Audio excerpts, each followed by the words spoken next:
Good morning, everyone. Let me just give everybody a few more minutes to join.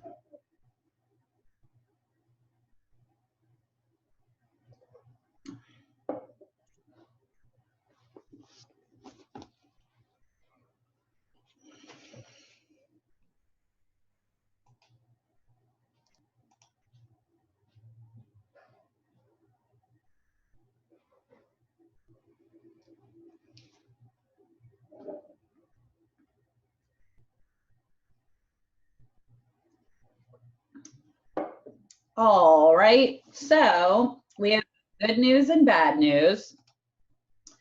The good news is class is going to be shorter than usual, not that much shorter, maybe by like 10 or 15 minutes. The bad news is we have to talk about research methods today, which is literally never anybody's favorite thing to talk about. But you need it for your policy brief and just to be an intelligent person. You should know when you're reading bullshit. So basically, that's what I'm going to teach you today. So I assume everybody got the email, like the weekly schedule, what we're doing this week? Can I get it? We all got that? Very, very good. Okay, so you're going to be taking your first quiz today, unless you are one of those people that I emailed. So let's see, that was Ryan. Who else? Who else is taking their quiz? Joseph. There was one other person. Oh, Thomas. Okay. So you three don't take your quiz today. Everybody else, you're going to open up Respondus Lockdown browser on your computer, navigate to Canvas, to this class, and then you're going to take your quiz from there. If anybody's having any trouble with that, shoot me an email. I'll be pretty much in front of the computer all day. If not, my emails come to my phone and my watch, so I can respond like creepy fast. So let me know if you're having any problems, and maybe don't wait until 10:44 to start trying to take your quiz, because I will likely be asleep by then, and then I can't help you. But if you are having technological issues, we'll work through it. You're not going to be penalized if you're having problems with your technology, so we'll make it work. Has anybody here never used Respondus Lockdown browser before? Evan, Roger, Daniel. Okay. Steven, Joshua, great, fantastic. That's like half of you. It's pretty simple. Well, today will be the trial run, but we'll figure it out. Okay, so like I said, today we are talking about research methods. This is not a research methods class, but you need to have a basic understanding of research methods to be able to do your policy brief. And just also to be an intelligent citizen, you should know when you're reading bad research. You would be surprised how much bad research is published. So I want to give you sort of a step-by-step guide about what to look for, what means good research, what means bad research. So let's get started. Okay, will you give me a thumbs up? Do we all see the PowerPoint? Very good. Okay. All right, so what we're going to do today is get all the way through this lecture. We're going to learn about research methods. We're going to practice finding the things that you need to find. I'm going to pull up some studies that have been published and give you some real world examples about what we're talking about. And then on Thursday, what we're going to do is we're going to spend the whole class just talking about the policy brief, which is a huge assignment for this class. It's worth 30% of your grade, and we are going to work on it all semester. Normally when I teach this face-to-face, we do policy brief workshops where we're all in the computer lab together, and I'm just going around the room helping everybody. But since we're in the middle of a pandemic and that seems like I'm just going to create a bunch of patient zeros, we're not going to do that. So the weeks that we have that are policy brief workshop weeks, instead what we're going to be doing is you're going to be scheduling one-on-one Zoom meetings with me, and we'll work together. I did that for the second half of last semester, and I think it actually worked out really nicely. That way I'm guaranteed to get some one-on-one time with you. Sometimes students can fall between the cracks when we do the workshops because there's 20 of you in a room and we only have like an hour or so. You are more than welcome to schedule more one-on-one meetings to work on this than is required in the syllabus. I've had students in the past have a standing appointment with me once a week to work on this all semester. I'm happy to do that with you. So let's get started with evidence-based corrections. Does anybody have any questions about what we're doing this week or anything before we get started? We good? Okay. So strategies for reducing crime should always be based on scientific evidence. So when someone refers to evidence-based corrections or evidence-based policing or evidence-based anything, what they mean is that we are using scientific evidence to make informed decisions about that type of policy. So when we're talking about evidence-based corrections, specifically what we mean here is that the programs that we are using in a correctional facility, whether they be a prison-based rehabilitation program or some sort of release program, or even some sort of specific policy about institutionalizing people, we are saying that that is based on scientific evidence that it makes a difference, right? What we don't want to do is implement programs that either make inmates worse or have no effect at all, because who pays for those programs? You. Well, yes. When you start paying taxes, you will pay for those programs. So has anybody ever heard of the Scared Straight program? That program has been proven since the 1970s to make inmates worse. Yet for some reason, institutions still implement those programs. So that is an example of a program that we know doesn't work, but correctional facilities will still implement that program, and it makes researchers want to bang our heads against the wall because we know it makes the inmates worse. So this is why it's important to understand research and to use research when we're talking about instituting programs that the public is going to pay for. So when we're talking about evidence-based corrections, there are 4 basic approaches. There are literature reviews, meta-analyses, simulation studies, and scientific method scoring system. We're going to talk about a lit review in much more detail on the second slide, because that's what you guys are going to be doing for your policy briefs. So we're just going to kind of skip that for now, and then we'll get into more detail on the next slide. But just in general, a literature review, you guys have probably all had to do this for one class or another. That just means you're looking at the research out there and summarizing the evidence. So the next thing we're going to talk about is a meta-analysis. So a meta-analysis is a very complicated literature review.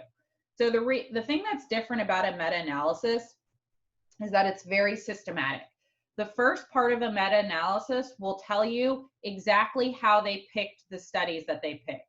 So has anybody here ever done a literature review for a class?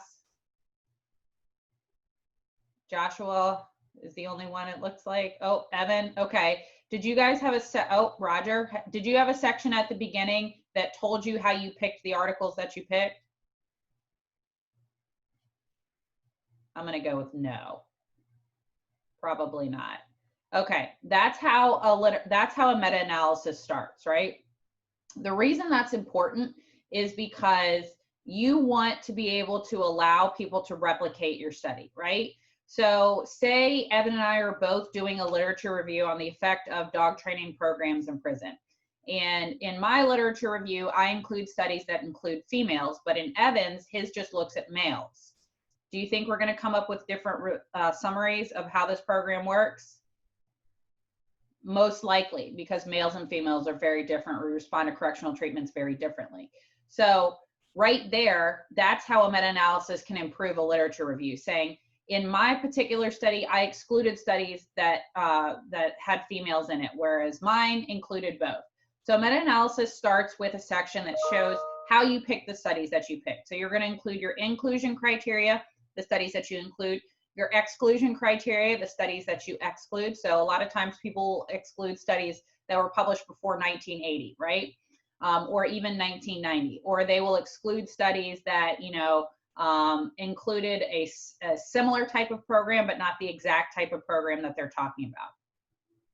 So that's the first difference in a meta-analysis, is that we have that section. That section will also likely tell you how they search for those studies. So it'll say something like, we looked through these 15 databases and you use these 5 words to search for these articles. Some really inclusive meta-analyses will reach out to researchers in that field and say, hey, do you have any studies on this particular program that never got published? So that's the first difference, is the meta-analysis will tell you how they're choosing their studies and what studies they're choosing. The next thing that's different about a meta-analysis is that it will actually use complicated statistics to tell you the average treatment effect. So you might have 3 studies that show that this program reduces recidivism by 30% and 2 studies that show that it only reduces it by 5%. So a meta-analysis will use very complicated statistics that you don't need to understand until you're a PhD student, that will tell you on average how much will this program reduce recidivism or increase employment or reduce prison violence, whatever your outcome variable is. So a literature review will just say, you know, 5 studies showed this program reduced recidivism, right? A meta-analysis will tell you on average, this is how much you can expect these programs to reduce recidivism. So let me show you a meta-analysis really quickly.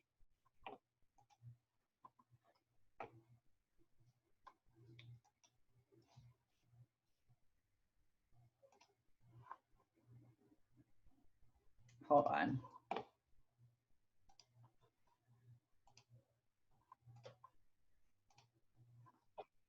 Okay, so the first thing that will tell you you're looking at a meta-analysis will be, it will have a big table, come on computer, that will show you the studies that they are including. So right here, sorry, it's sideways.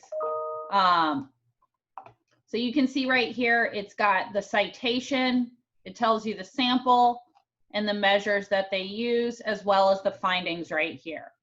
So usually table 1 in a meta-analysis will go through all the studies that they have included. You can also usually tell, the abstract will tell you right here. So this particular study they found 10 studies on dog training programs. There were, from those 10 studies, they had 310 people that went through the program and 514 that did not go through the program. And they actually conducted 2 meta-analyses looking at 2 different outcomes. You will also see the statistics that I was referring to. So you see how down here, we've got the T-score, the D-score, all that stuff in here. That is how you figure out your average treatment effect. I'm not expecting you to understand that. That's just an indication of, this is a meta-analysis, not a literature review. Okay.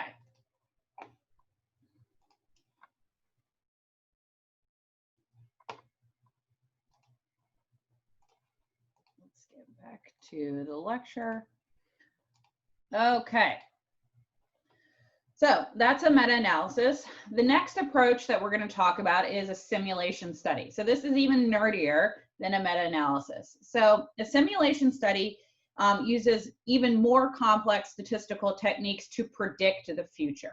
So I think this works best with an example. When I was in grad school, I worked with some other researchers for the Florida Department of Corrections, and we were creating a program to predict violence outbreaks in the prisons in Florida. So basically what we had was every correctional officer in all correctional facilities in Florida would notate in a system anytime there was a disciplinary infraction or any sort of violence in the prison.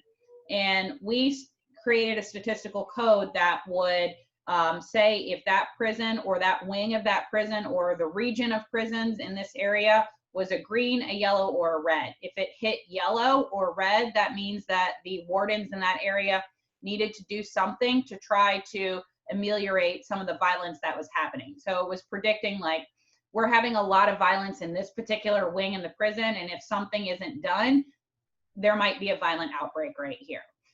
You could look at which prison was most likely to have a violent outbreak, so on and so forth. So that is a simulation study.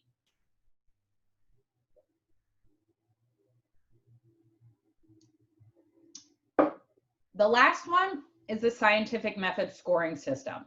So a lot of times you will see a meta-analysis use this scoring system. So the most common scientific scoring system is what we refer to as the Maryland scale. And when you start gathering your articles for your policy brief, you might find that you're using some meta-analyses and they are using the Maryland scale. So here's the way this works. So say they gather, the people are doing a meta-analysis and they're using the Maryland scale, which is the scientific method scoring system. The first thing they're gonna do is look at the research design of each study, and they're gonna give it a score. A 1 means the study is terrible, a 5 means the study is great, right?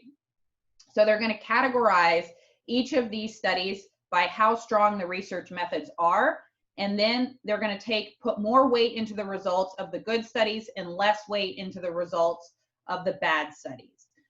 So the Maryland system says if you have 3 studies scoring a 4 and above, that means the program likely works.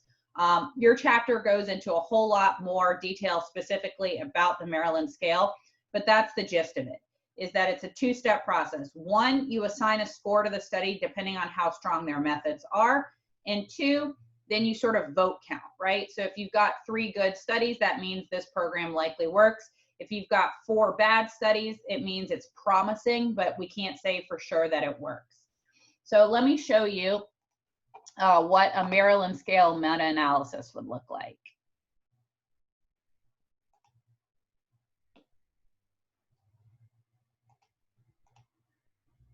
Okay.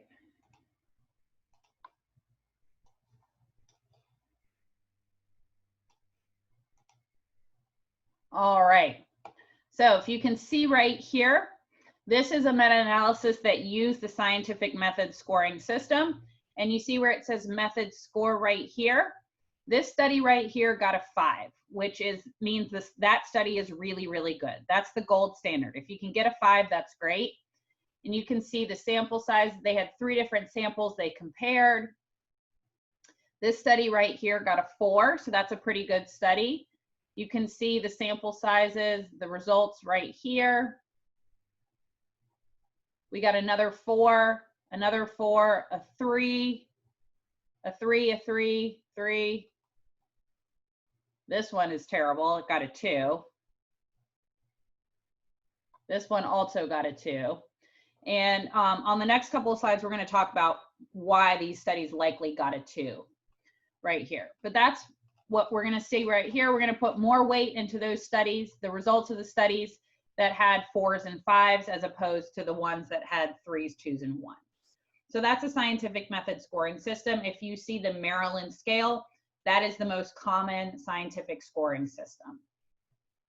So that can give you an indication if you are reading a good study or a bad study. All right, does anybody have any questions about these basic approaches? So far, so good? Okay, let's talk a little bit more about a literature review, because that's what you're going to be doing for the policy brief. So like I was saying before, you're going to use a literature review to help you determine if a particular program, policy, correctional strategy, any sort of intervention, whatever you're testing, if this is effective at producing whatever outcome you're looking for. So for you guys, your outcomes are going to be things like reduced recidivism, or increased employment, or reduced prison violence. Sometimes you might be finding that your study is looking at the effect of a program on reducing psychotic breaks. Really anything can be your outcome, but that's what the point of a literature review is, to see if this, whatever you're studying has any sort of proven effectiveness of what your outcome is.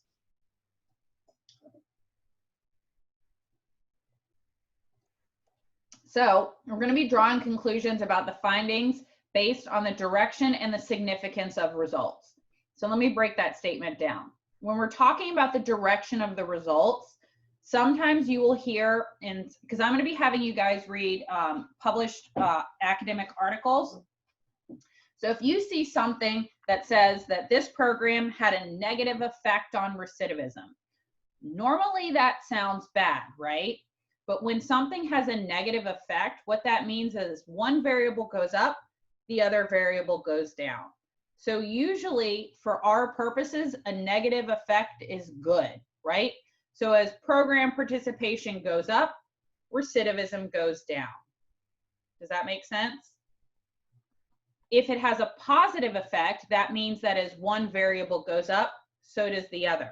So if you're seeing that your program had a positive effect on recidivism, that is not a good thing. That means that as participation in the program goes up, so does recidivism. Usually you want a positive relationship with employment, right? So as participation goes up, so does employment. But for the most part, the things that we're studying, we want to reduce. Prison violence, substance abuse, we want to decrease substance abuse. We want to decrease recidivism. So just pay attention to, if you see those words, just because something is negative doesn't always mean it's a bad thing. It just means that as one variable goes up, the other one goes down.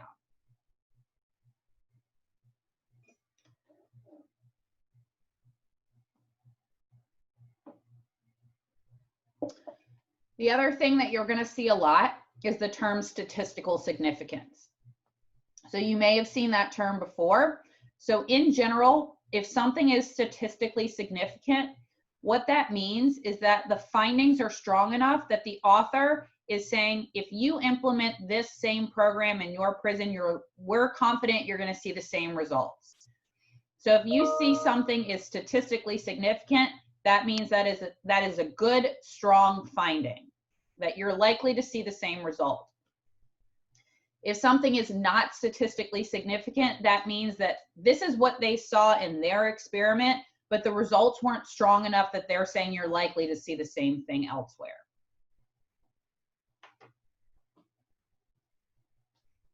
So if you see in the abstract, it says that participation in a dog training program has a negative significant relationship with recidivism. That is a good thing. That means that as participation in the program goes up, recidivism goes down, and this relationship is strong enough that the researchers are saying, we trust this finding that you're going to see this somewhere else.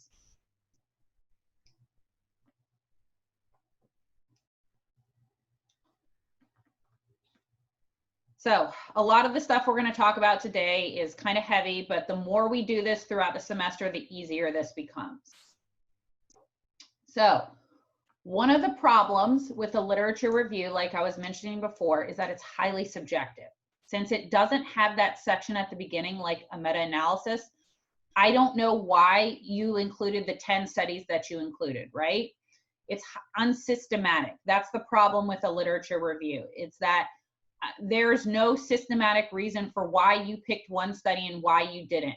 It could be something as innocuous as, I do a lit review on prison education programs with the articles available from the Citadel database, and my friend Sam does one with the articles he can access at Florida State. And since he has access to more articles, we have different outcomes, right? You can also use this to your advantage if you're trying to be really shady, right? Say you want to show that a program works and you find 5 studies that show that a program works and 1 study that shows that it doesn't. Well, you just include those 5 studies and your results show that this program works. So that is the problem with a literature review that a meta-analysis can solve. A lit review is unsystematic and it cannot be replicated because I don't know why you picked the studies that you picked.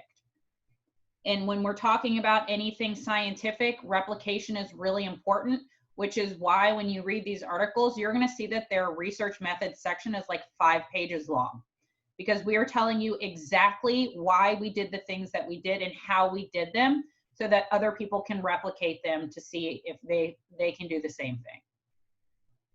So it's kind of all about transparency. You know, we had this many subjects. This is the way that we picked who goes in the treatment group. These are the analyses that we use. These are the variables that we controlled for, so on and so forth.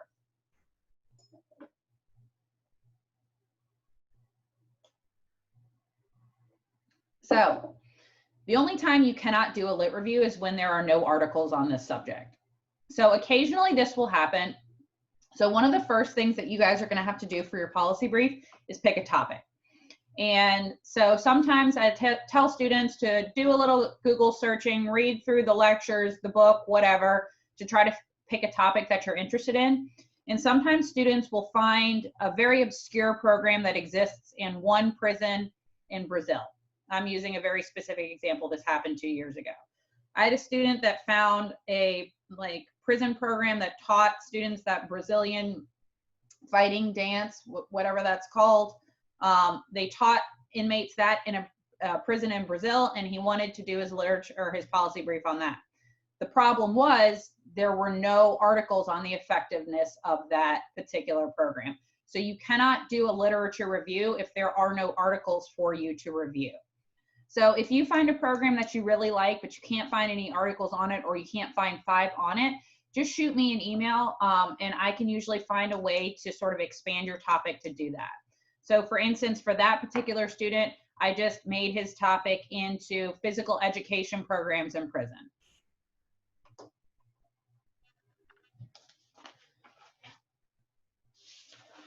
All right, questions about that before we get into the heavy stuff? I have a quick question. What's up? So do you want us to email you the topics that we're interested in for doing that? You can do that. Okay. Thank you. We're going to work one-on-one with this moving forward. And if you don't have a topic right now, that's okay. In class on Thursday, I'll go over some topics and you guys can kind of cherry pick the ones that you like. But if you have an idea, by all means, shoot me an email and I can approve or help you narrow it down if you want. Yeah, I just recently saw a documentary that I thought was pretty interesting about a particular program. So which I think program? I'll just go with that.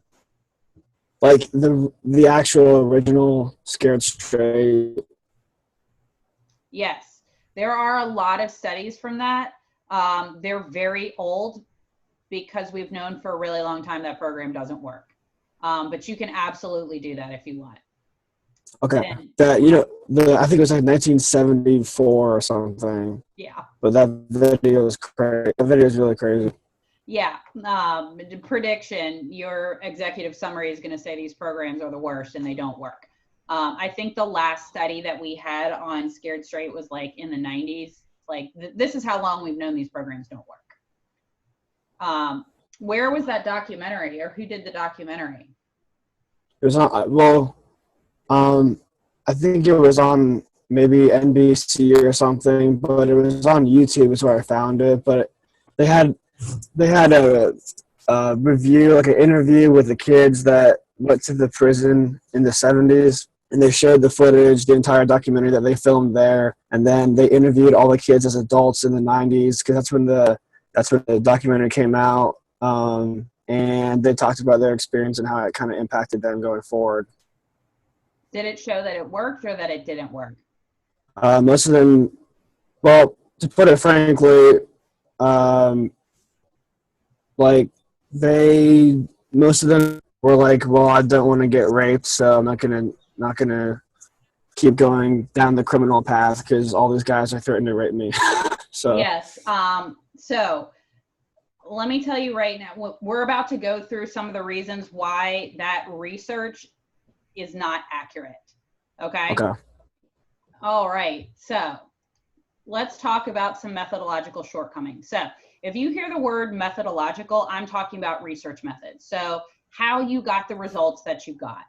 So this is not a research methods class by all means, but you do need to understand this stuff to do your policy brief, but also to be informed citizens, because like I said, you will be surprised how much bad research is out there, or in Joseph's case, in a documentary.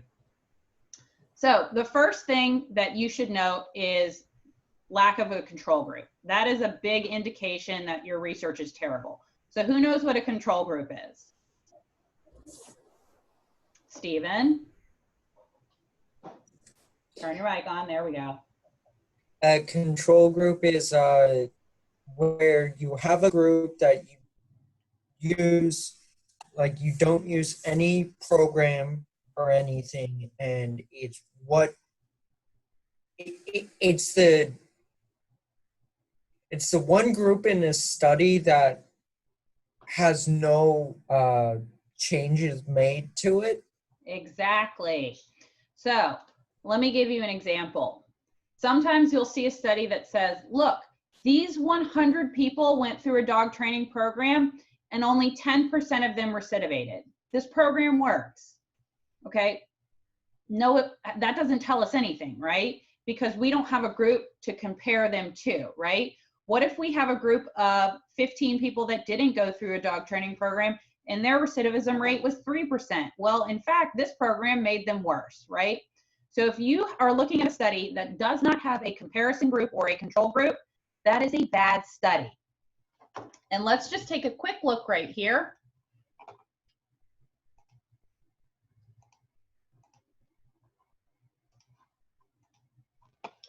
So remember, we're looking at the method scores. See this one with a 2? Look at this. They don't have a control group. That is just a treatment group. 2, just a treatment group, just a treatment group, just a treatment group. If you're looking up here, you can see they have more than one group to compare. This study that got a 4, this is one group. Here's our comparison group. Okay? So like I said, you will be surprised how many studies will be published and they don't even have a control group. That doesn't mean anything if you don't have a control group, because you can't compare them to anything. Your results don't mean anything. So that's the first thing to look for. If you have found a study, and you can include it if you want, you're just not going to put a lot of weight into the findings.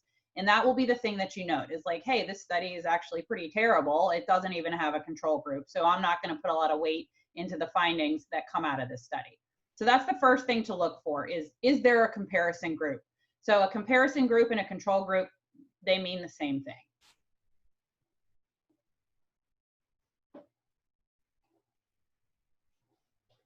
So the next thing you want to look for, say your study has a control group, right? Now you want to know, how did the researchers choose who went in the treatment group and who went in the control group? Okay, because that can really skew your results as well. And this is how you can be kind of sneaky as a researcher. So say I'm being paid by a coffee company to look at the effect of giving people a shot of espresso and making them faster, right? Here's how I can make it look like that shot of espresso makes you fast. I pick a group of people on the track team. That's my treatment group. I give them a shot of espresso. And I pick a group of people that have never run a day in their life and are on average about 50 pounds overweight, and that is my control group, right? I give the track team the shot of espresso. I give the control group no espresso. I line them up and I have them race. Who do you think is gonna win? The track team. And do we think the espresso had any effect whatsoever on that outcome? None. So that's the next thing you want to look for is how did they choose who went in the treatment group and who went in the control group? So the gold standard for choosing that is by using something that we call random assignment. So if you can randomly choose who goes in the treatment group and who goes in the control group, you know that there's no systematic difference between the two, such as how many pounds overweight you are and whether you're a member of the track team.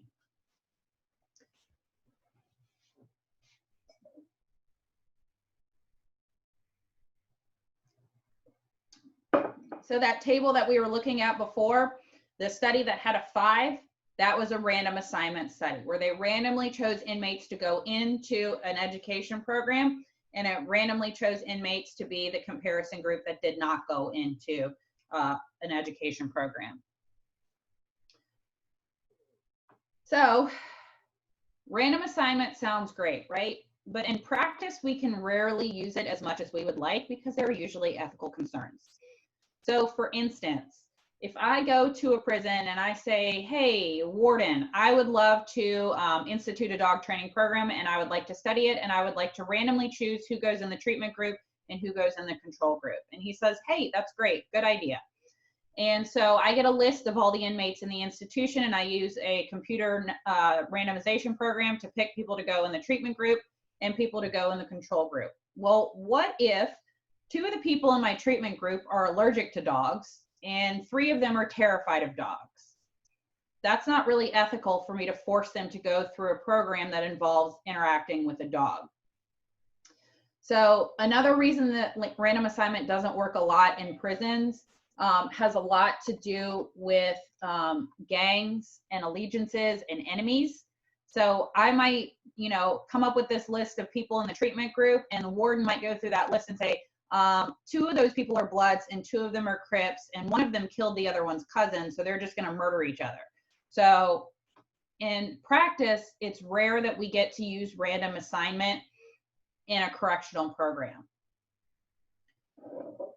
The last example I'm going to give was a bunch of studies were published in the 80s, and I don't know how they got approved to do this, but they were trying to look at the effect of what officers do when they're called to the scene of domestic violence. And the 3 options that are usually afforded to officers are to arrest one party, to separate them for the night, to have a chat with them, and leave them, right? Those are the 3 things that happen.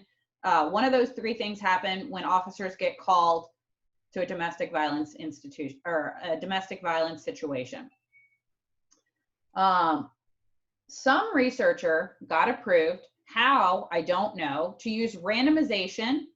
So when an officer was called to a domestic violence situation, the officer would have a computer determine if they arrest one party, separate them for the night, or just chat with them and leave them.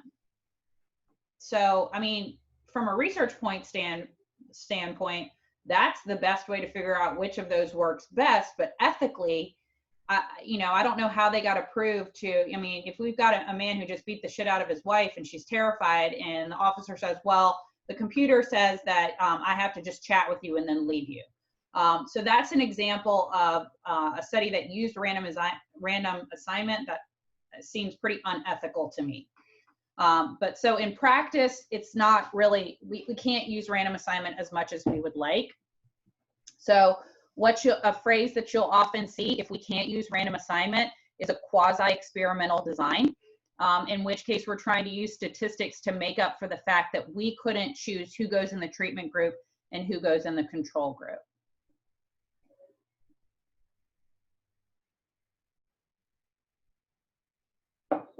So we're going to talk a little bit more about that with the last bullet point, but just quickly, another thing to look for is your sample size.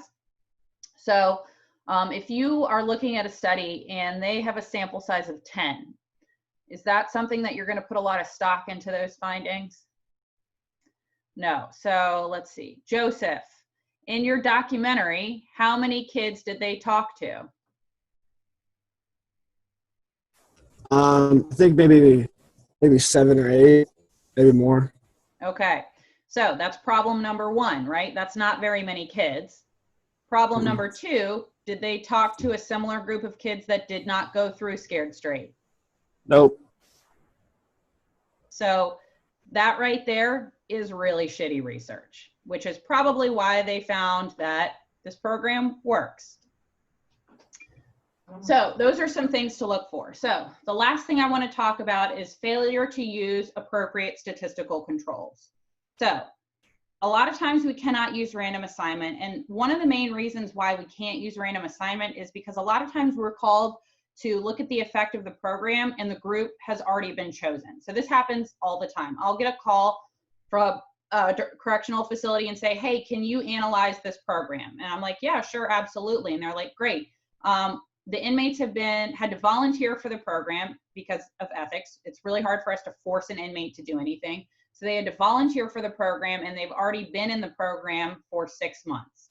So I have to come in after the fact and use statistics to make sure that it's not what we refer to as self-selection bias. So if you are asking a group of inmates to volunteer to participate in a prison-based rehabilitation program, do you think that they are going to be better than the inmates that refuse to participate? Yes. Yes is the answer. So it's really difficult for us to control for that, right? So something internal made them volunteer for this program, and whatever internal thing that made them volunteer is likely driving why they may not commit a crime when they get released, right? So I have to come in and gather as many variables about this person as I can and use statistics to rule those variables out. So self-selection bias means that your results are probably based on the fact that this person volunteered for treatment, or that whatever is the difference between the treatment group and the control group, that is what is driving your outcome, not the intervention, right? So if we go back to our example of giving espresso to the track team versus those that have never run, self-selection bias in this instance is that these people are runners. That's what's driving their speed, not the espresso, right? So whatever is the difference between that group, that is their self-selection, that they are self-selecting them into the faster group because they're runners.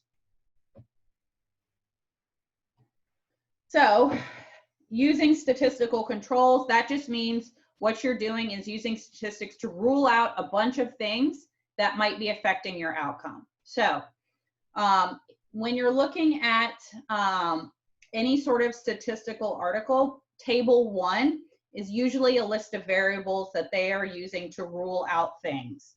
So let me show you this.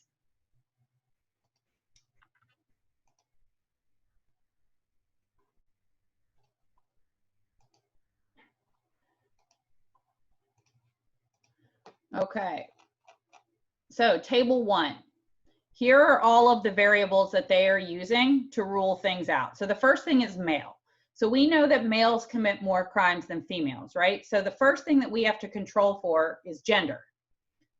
If they're a minority, their age. Remember, we talked about the age crime curve. So if our treatment group is made up of a bunch of 50-year-olds and our control group is a bunch of 20-year-olds, it's probably their age that's driving the outcome, right? Prior supervision failures. So the number of times that they were on parole and they failed.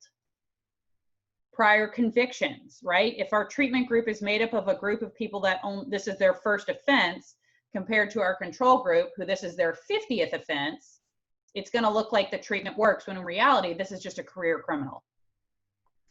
If they live in the city or in the suburbs, the offense type, length of stay, if they're going through alcohol or drug treatment, if they're a sex offender, so on and so forth, right? So those are a list of things that, since they couldn't use random assignment to choose who went in the treatment group and who went in the control group, they just use statistics to rule out all of those things that could be driving that relationship. Does that make sense? I'm gonna assume that your silence means yes. Okay. So those are some things to look for, right? So if you find a study that doesn't have a control group, that's a problem. If you find a study that uses random assignment, that's great. You're going to put a lot of stock into that. It's going to be rare. We can't do that a whole lot. If your study doesn't use random assignment, you want to make sure that they're trying to control for all of those things that might affect the relationship to reduce the possibility of self-selection bias. If you see the phrase group equivalency, that means they're trying to do that. They're trying to make sure that the treatment group and the control group look the same. You also want to note the sample size. For us, if you're using statistics, you usually want at least 150.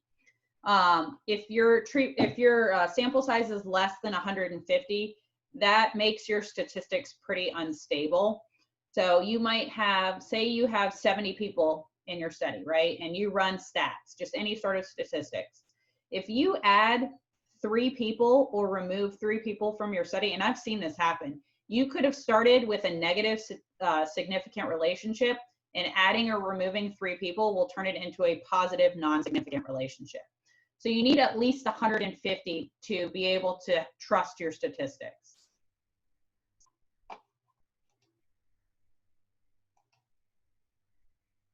All right, so there's a reason researchers are crazy about this stuff, because these methodological shortcomings really make a difference.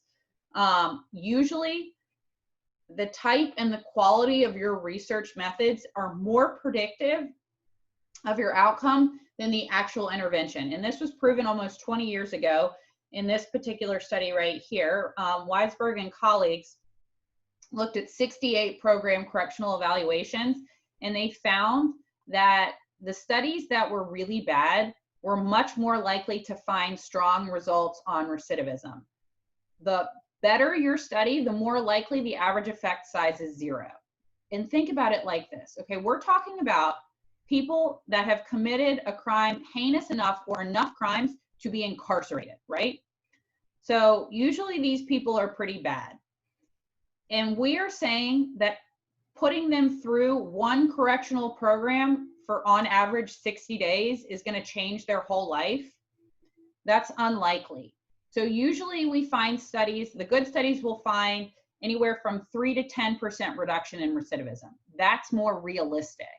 That one correctional program for a duration of 30 to 60 days is unlikely to erase a lifetime of criminal history or other risk factors, you know, growing up with a mental illness, growing up in a foster care, having a chemical dependency.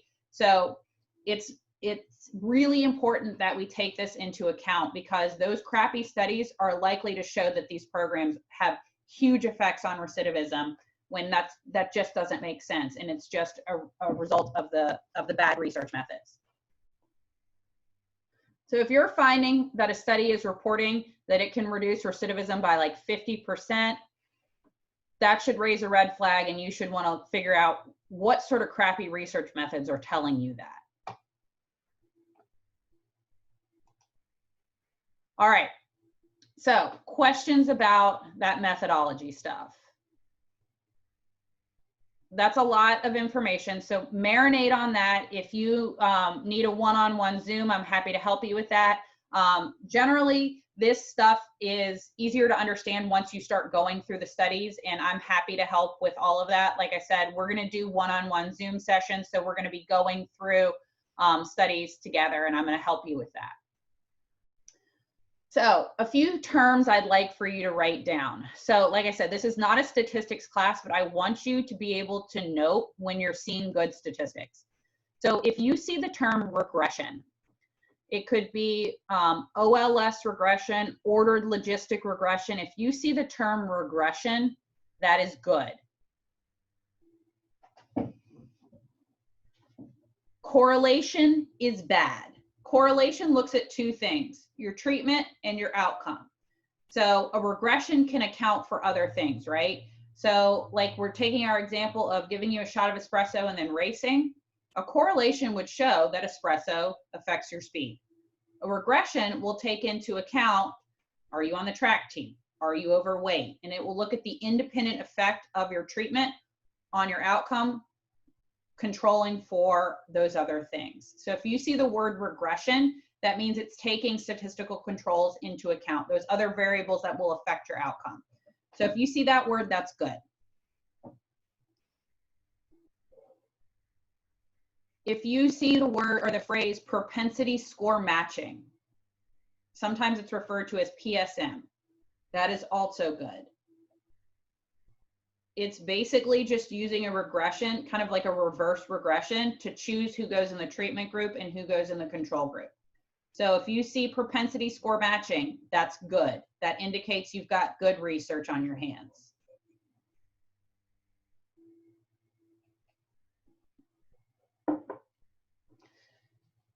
The last phrase I want you to write down is survival analysis. That also means your research is good. Basically, it's kind of doing the same thing as regression, like accounting for a bunch of different variables. But in this instance, what we're doing is looking at number of days until failure or time until failure. So this started in medical research, right? So survival analysis. Does this treatment extend your life? For corrections, it means how many days until you fail, like you're rearrested, right? Or you're reconvicted or you're reincarcerated. And for us, that's good because the longer of days that you're out free, the less likely you are to commit another crime. So regression, propensity score matching, survival analysis, if you see those terms, that's good statistics. If you don't see those terms, that's probably bad.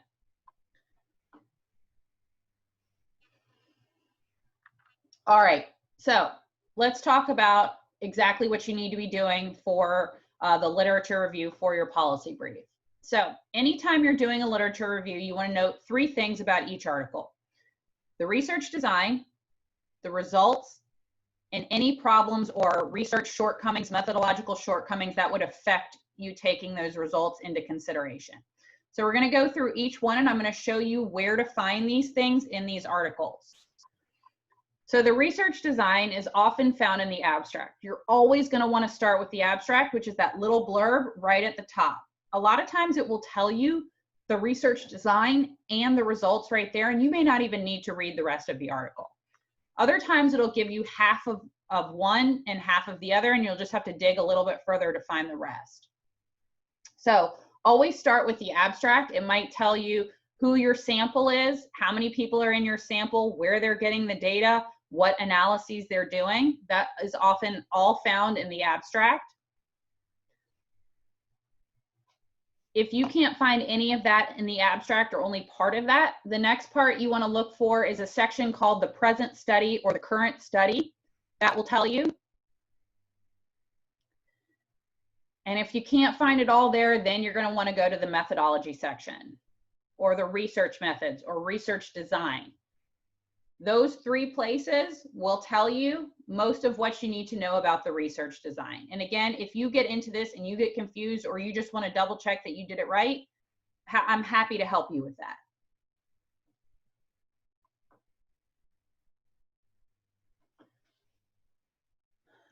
So the next thing you want to note are the results. Always start with the abstract. A lot of studies will tell you the results right there in the abstract, and you don't need to go any further. If they don't, sometimes researchers are shady, well, not shady, they're coy, and they'll say promising results will be discussed, so that you have to buy the article to then find the results. So sometimes they'll tell you in the abstract, other times they'll only tell you part, or that you may have to go deeper to find the results.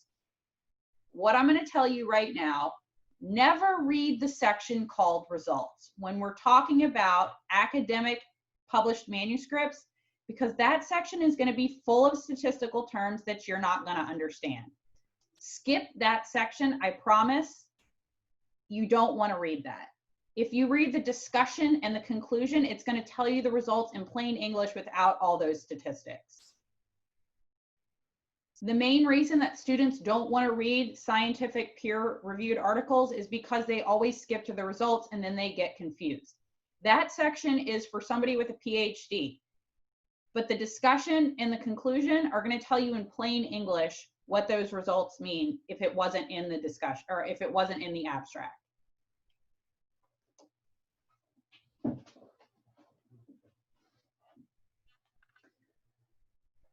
So the last thing that you need to note when you're doing a literature review are any problems in the research design that would make you question the results, right?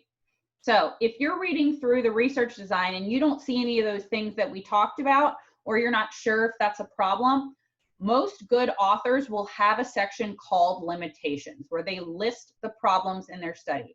Sometimes they're a little coy about it. They don't want to say the word limitations, and they'll call that section suggestions for future researchers, basically being like, well, I couldn't do this, so this is what I suggest other researchers do. Or at the end of their discussion, they'll just have a paragraph about the limitations.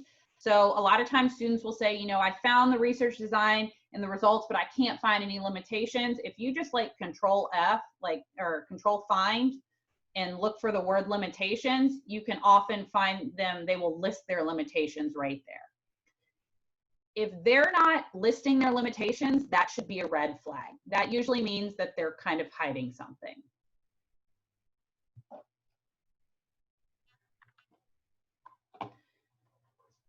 It's always best to list your limitations and say, look, you know, be transparent and be honest and say, this is, I couldn't control for this, or, you know, the data was limited.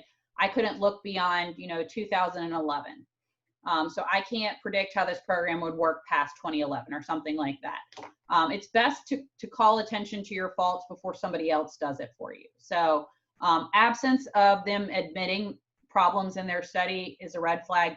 Nobody's study is perfect. So it's best that they just tell you up front, these were the problems, the limitations that I had, and this is how you interpret my results based on these limitations. All right, let's practice a few.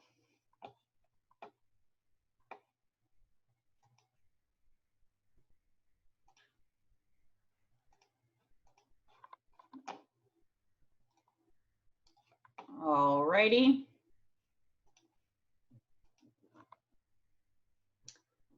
Who can find me the results right here? You can just turn your mic on and tell me.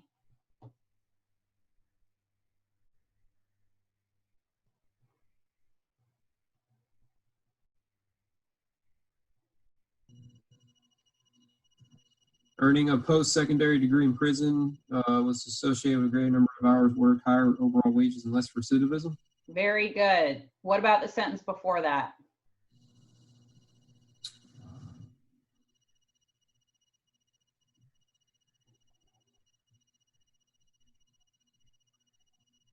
Obtaining a secondary degree in prison significantly increased the odds of securing post-release employment, but did not have a significant effect on recidivism or other employment measures. Exactly. So this one is looking at two different types of education programs. There's a secondary, which is like high school, and there is post-secondary, which is college. So it's telling you the results right here. So we don't even need to look any further. Now, who can find it? Not all of the research design is in here, but there's something important that you should pull about the research design. So what's important that we should note in our research design section from this article?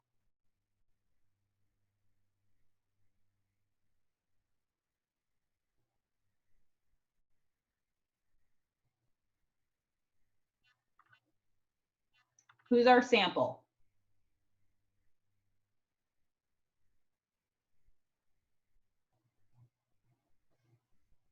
Offenders from Minnesota prisons between 2007 and 2008.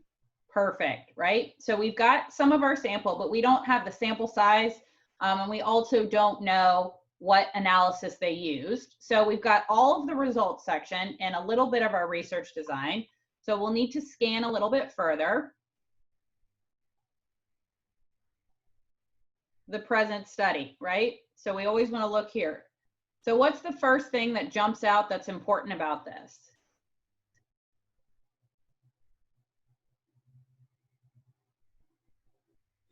The fact that prisons are being forced to eliminate non-essential programs. That's important, but we don't need that for the research design. Do we see one of the terms that you were supposed to write down? Propensity source matching. Yes, there we go. So we already know they're using good statistics.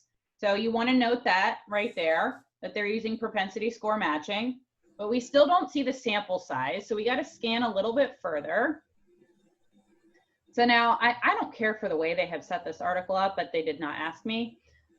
They tell you about their present study, and then they do their literature review section. So just a quick note, a lot of times students will read the literature review and think those are the results of this particular study, and they are not. Most articles will start with a literature review and say, other articles that have been published in this area have found this, right? So if their results jive with what other people are saying, that's great. If they say something totally different, then they need to address that later on. So be careful. I would mainly skip past the literature review section unless you were looking for more articles, right? say you could only find 3 on your topic, you can look at the lit review section from one of them and maybe grab 2 more. But for the most part, I would tell you to skip this section. So where it says prior research on prison education programming, they're saying this is their literature review. And I don't know why they put that in the middle of their research design section, but they did. So right here, we've got a data and methods section. Who can find me the sample size? Steven. The sample size was 9,394 individuals. Exactly, there we go. So that's good. The last thing that you might want to scan is just the variables that they included. And this is the table that I showed you before, right here. They're including all of those variables that might affect employment and recidivism upon release right here. So if you just sort of scan this, table 1 is always going to tell you all these variables. If you scan this and you don't see like the big ones like age, race, prior convictions, prior, things like that, that's a problem. Gender, if they don't include gender, that's a big problem. All right, let's try another one.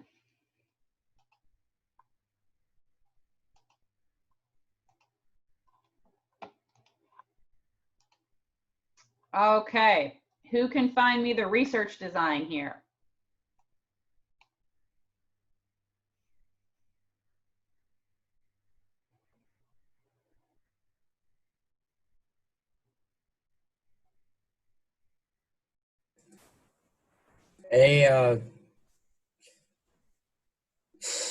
The inmates, Nope. it's, wait.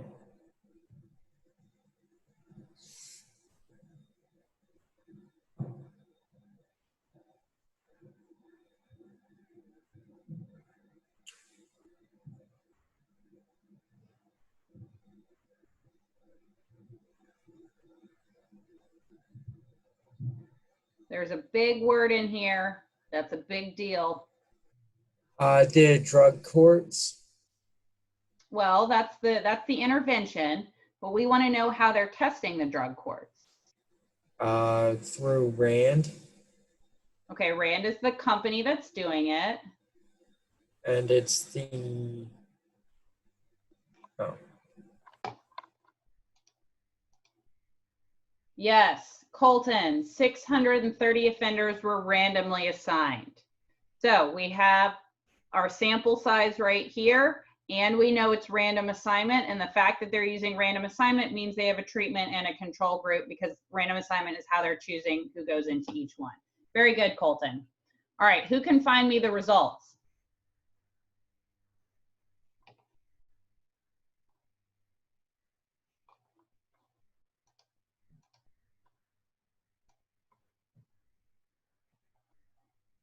Results show that 40% of drug court participants successfully completed the treatment program. Very good. What about the next sentence?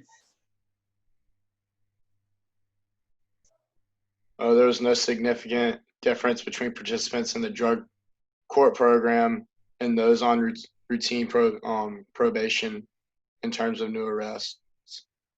But what did it have an effect on?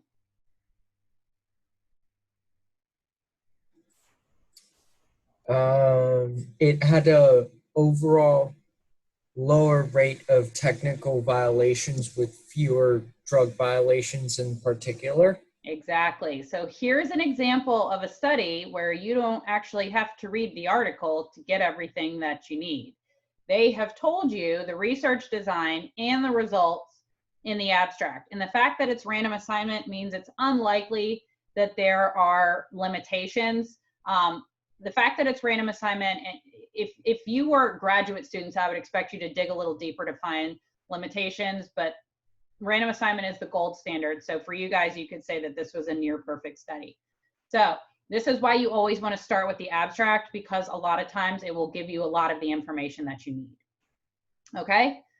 So this probably seems very overwhelming right now, but we're going to work on this all semester. This project is not due until November 5th.